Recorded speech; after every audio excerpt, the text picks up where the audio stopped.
In today's video, I'm going to teach you how to fix Windows 11 headphones not detected. If you've plugged in your headphones and there's no sound or Windows doesn't seem to recognize them, don't worry. We'll walk through a quick, clear process to make sure your PC is using the right audio output.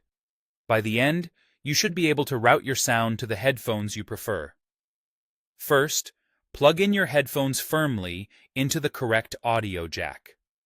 On most desktops, the green 3.5mm port is the standard headphone or speaker output, often on the back or sometimes on the front panel.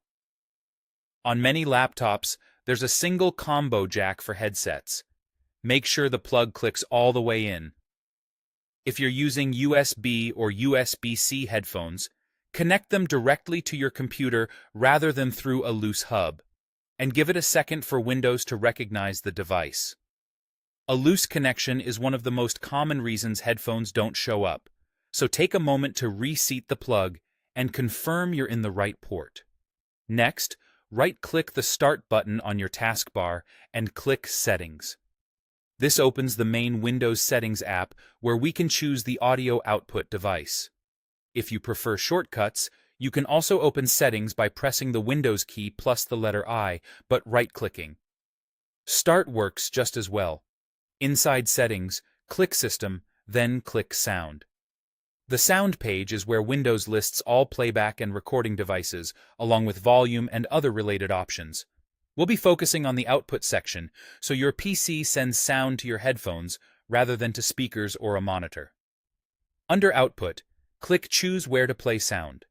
This option opens a list of all the available playback devices that Windows currently detects. You should see entries like speakers, monitors with built-in audio, Bluetooth devices if they're connected, and your wired or USB headphones. Finally, select your headphones if they're listed. As soon as you choose them, Windows will route audio to that device. Watch for the volume slider and the level meter next to the selected device. If you see activity while playing a song or video, it means audio is being sent to your headphones. If you still don't hear anything, gently adjust the volume on both your computer and the headphones themselves, and make sure any mute switches are off. That's it. With a solid connection and the correct output selected in Settings, your Windows 11 PC should detect and use your headphones without a hitch. Thanks for watching, and I hope this helped you get back to listening right away.